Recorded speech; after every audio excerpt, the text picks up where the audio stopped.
ঘুমানোর আগে লা ইলাহা ইল্লাল্লাহ 100 বার পড়লে কি হয় জানলে আপনি অবাক হয়ে যাবেন। এটা যদি আপনি জানেন তাহলে আপনি কখনোই আমলটি আর ছাড়বেন না।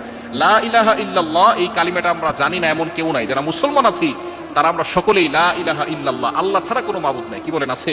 এই লা ইলাহা ইল্লাল্লাহর এতটা ফজিলত নবীজি সাল্লাল্লাহু আলাইহি ওয়াসাল্লাম জানিয়ে দিয়েছেন।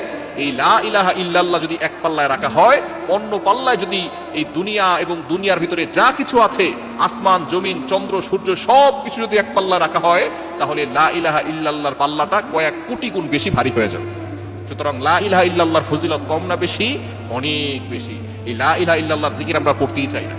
অনেকে সকালবেলা ঈমান আনছে, আবার দুপুরবেলা তারা এমন কাজ করছে ঈমান থেকে দূরে সরে যায়, এরকম হয় না? নবীজি সাল্লাল্লাহু আলাইহি ওয়াসাল্লাম বলে দিয়েছেন, সে যেমন এমন অবস্থা হবে, সকালবেলা মুমিন থাকবে, সন্ধ্যাবেলা কাফের হবে, আবার সন্ধ্যাবেলা মুমিন হবে, সকালবেলা কাফের হয়ে যাবে। এই জন্য ঈমানকে নবায়ন করার জন্য বেশি বেশি করে লা ইলাহা ইল্লাল্লাহ পড়ার দরকার আছে না নাই? লা ইলাহা ইল্লাল্লাহ পড়লে আপনাকে আল্লাহ পাক রব্বুল আলামিন অভাব থেকে দূর করবেন, আল্লাহ তাআলা আপনার জীবনে বরকত দান করবেন, দুনিয়াতেও শান্তি দিবেন, আখিরাতেও আল্লাহ তাআলা শান্তির ব্যবস্থা করবেন।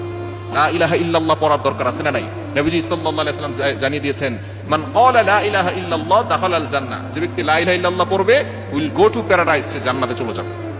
তো লা ইলাহা ইল্লাল্লাহর ফজিলত কম না বেশি?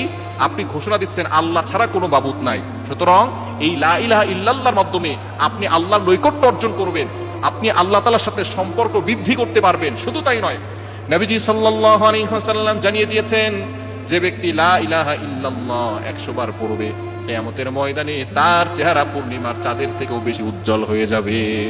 কি বলেন? চেহারা সুন্দর করতে চাই কি চাই না? হাজার নয় লক্ষ কোটি মানুষ থাকবে, জিন থাকবে, সকল মাখলুকাত থাকবে, তাদের সামনে আপনার চেহারা পূর্ণিমার চাঁদের মতো জলজল করতে থাকবে। মানুষ আপনার দিকে তাকিয়ে থাকবে, কি এমন আমল করেছে সে, যে আমলের মাধ্যমে তার চেহারা এতটা উজ্জ্বল হয়েছে আজকে। তখন ফেরেশতারা বলবে তারা কালিমা পড়েছে, বেশি বেশি করে লা ইলাহা ইল্লাল্লাহ পড়েছে, এজন্য তাদের এই কালিমার কারণে তাদের চেহারার সৌন্দর্য বেড়ে গিয়েছে। এজন্য লা ইলাহা ইল্লাল্লাহ পড়বেন, এবং ঘুমানোর আগে যদি আপনি 100 বার পড়তে পারেন, আল্লাহ পাক রব্বুল আলামিন নিজে আপনার জিম্মাদার হয়ে যাবেন। আল্লাহ আপনাকে বিপদ আপদ থেকে হেফাজত করবেন, এবং কঠিন থেকে কঠিন রোগ থেকে আল্লাহ আপনাকে হেফাজত করবেন। আল্লাহ তাআলা আপনার জিম্মাদার হয়ে যাবে। এজন্য আল্লাহ তাআলা জিম্মাদার হয়ে যাক, এটাকে আমরা চাই কি চাই না? কেননা যদি কারো জিম্মাদার আল্লাহ হয়ে যান, তাহলে তার কোনো টেনশন থাকে না। কি বলেন? টেনশন থাকে? ওমাইয়া তাওয়াক্কাল আলাল্লাহি ফাহুয়া হাসবু, যে আল্লাহর উপরে ভরসা করে আল্লাহ তার জন্য যথেষ্ট হয়ে যায়। সুতরাং আল্লাহ আপনার জন্য যথেষ্ট হয়ে যাবে। আপনি ঘুমানোর আগে ওযু করে ঘুমাবেন, অবশ্যই ওযু করে ঘুমাবেন। ওযু করে ঘুমালে আল্লাহ পাক রব্বুল আলামিন আপনার জন্য একজন ফেরেশতা নিযুক্ত করে দিবেন। সেই ফেরেশতা আপনার জন্য রহমতের দোয়া করতে থাকবে, ক্ষমা প্রার্থনার দোয়া করতে থাকবে, এবং সকল দুষ্ট জিন ও মানুষ থেকে, বদনজর কুফরি কালাম থেকে, ব্ল্যাক ম্যাজিক থেকে আল্লাহ পাক রব্বুল আলামিনের ওই ফেরেশতা আপনাকে হেফাজত করবে। এজন্য রাতে ঘুমানোর আগে ওযু করে ঘুমাবেন, এবং এই লা ইলাহা ইল্লাল্লাহ সাথে মুহাম্মাদুর রাসূলুল্লাহ এটাও অ্যাড করতে পারেন, কোনো সমস্যা নাই, করলে আরো বেশি ভালো হবে।